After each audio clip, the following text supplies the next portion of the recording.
میری یہ تحریر مدرس ڈے کے موقع پہ لکھی گئی۔ ماہم اور نانی اماں کے بیچ بھی ایک ماں پڑتی ہے۔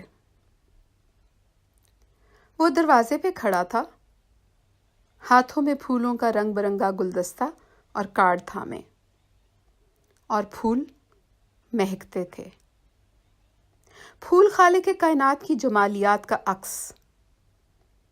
پھول کسی بھی رنگ، کسی بھی طرح کے ہوں، ہمیں مسحور کرتے ہیں۔ اور آج کی صبح ہمارا دن گلزار کرنے کو پھول ہمارے سامنے تھے، اور ہم نہ جانتے تھے کہ یہ 7 سمندر پار سے ہم تک پہنچے ہیں۔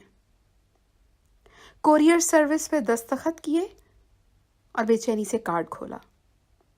یہ جذبات و احساسات سے گندا ہوا محبت نامہ تھا، جسے پڑھتے ہوئے ہمارے دل کی دھڑکن تیز ہوتی تھی اور آنکھ سے آنسو گرتے تھے۔ یہ خوبصورت زندگی نامہ بھیجا تھا جان مادر نے اپنی ماں کو۔ ایک بیٹی نے اپنی محبتوں کا اظہار کرتے ہوئے اپنی ماں کو یاد کیا تھا، ماں کا دن مناتے ہوئے۔ اور آج دنیا بھر میں مدرس ڈے ہے۔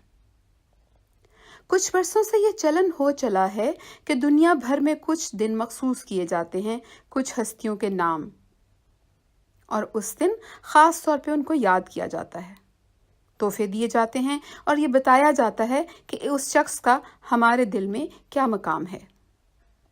آج کی دنیا کے بچوں کو یہ سب خوب بھاتا ہے۔ ماں، ایک ایسی ہستی جس سے بچے کا اٹوٹ بندھن تب قائم ہوتا ہے جب وہ ہونے اور نہ ہونے کے درمیان کہیں جھول رہا ہوتا ہے، جب دونوں کے دل کی دھڑکن ایک ہوتی ہے، دونوں کی سانسیں ایک دوسرے سے بندھی ہوتی ہیں، دونوں ایک ساتھ ہنستے ہیں، ایک ساتھ اداس ہوتے ہیں۔ آسمان کی بے پایاں وسعتیں، نیلا رنگ، اڑتے پرندوں کی ڈاریں، برسات کی رمجھم، دھنک کے رنگ، پھولوں کے ہنستے چہرے، سمندر کی بے قرار لہریں، ڈھلتی شام کی اداسی، 14ویں کا چاند اور اماوس کی رات، دونوں اکٹھے محسوس کرتے ہیں۔ پھر یکجان سے دو قالب بننے کا عمل، زندگی اور موت کے بیچ خلا میں معلق ایک ننھا فرشتہ آ کے اپنی ماں کو ایک ایسے شیریں لفظ سے روشناس کراتا ہے جو جب بھی پکارا جاتا ہے حلاوت منہ میں گھل جاتی ہے۔ امی۔ اب وہ ہستی سامنے ہوتی ہے جسے اندھیروں میں ہاتھ تھام رکھا تھا، اور اب زندگی کے پیچ و غم میں حوصلے کی شمع جلائے گی آخر دم تک۔ میں آج خوش بھی ہوں اور اداس بھی۔ زندگی کے تھکا دینے والے سفر میں پیار بھری سرگوشی سننے کو مل جائے تو زندگی تو گلزار بنتی ہی ہے، بقیہ سفر بھی سہل ہو جاتا ہے۔ میری بیٹی کا بھیجا ہوا گلدستہ اور کارڈ میرے بستر کے ساتھ رکھی میز پہ سج چکا ہے۔ لیلیز مسکراتے ہیں اور مجھے تکتے ہیں، وہ میری بیٹی کی محبتوں کی داستان مجھے سناتے ہیں۔ میرے پاس بھی ایک گلدستہ ہے جو دیس بھیجے جانے کو تیار ہے۔ اس میں بھی ایک بیٹی کی محبت گندی ہے، اور وہ گلدستہ بھی سجایا جائے گا، لیکن ماں کے بستر کی ساتھ والی میز پہ نہیں، زمین کے اندر سونے والی ماں کی قبر پہ۔ یہ پھول بھی مہکیں گے اور ابدی نیند سونے والی میری ماں تک میرا محبت بھرا پیغام پہنچائیں گے۔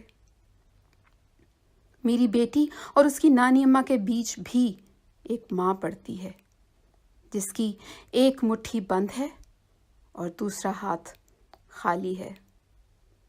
A river runs through it۔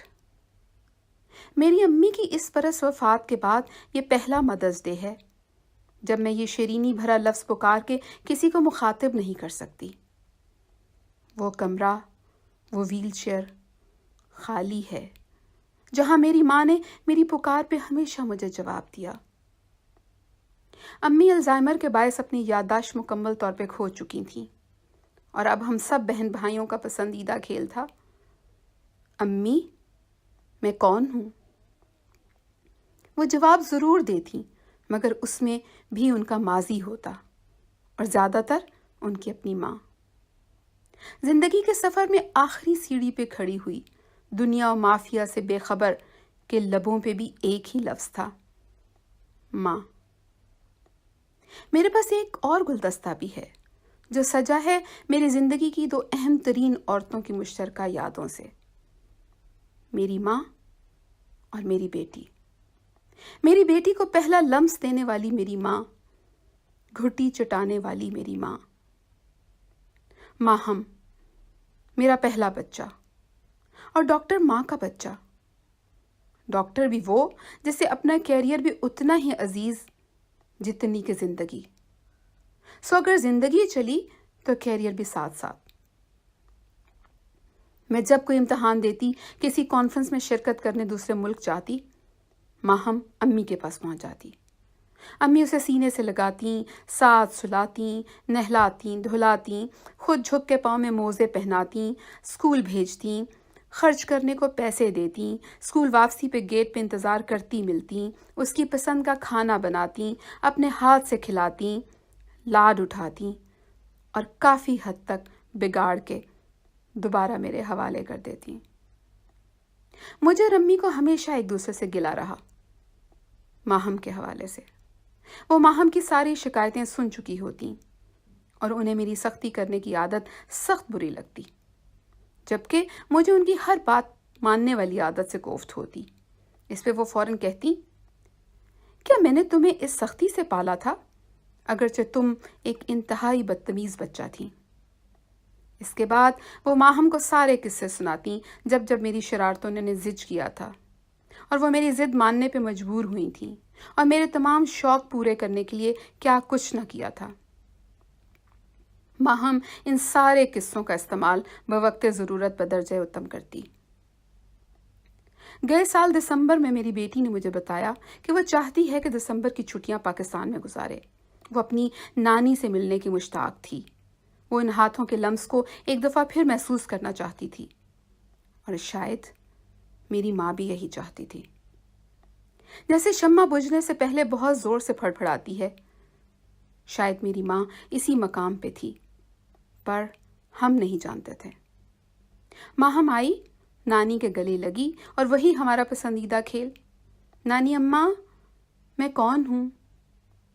بجھتی ہوئی آنکھیں جو دید کے اشتیاق میں روشن تھیں جگمگا اٹھیں۔ یادداشت کے عمیق اندھیرے میں کوئی جگنو چمک اٹھا اور آواز آئی، ماہم۔ سب ششدر رہ گئے، کسی کو اپنے کان بجنے کا شبہ ہوا اور کسی کو سماعت کی خرابی معلوم ہوئی، لیکن یہ لمحہ ریکارڈ ہو چکا تھا۔ محبت اپنا وجود ثابت کر چکی تھی۔ ایک ہفتے بعد محبت و الفت کی وہ شمع گل ہو گئی۔ ہماری طرف سے دنیا کی سب ماؤں کو ماں کا دن مبارک۔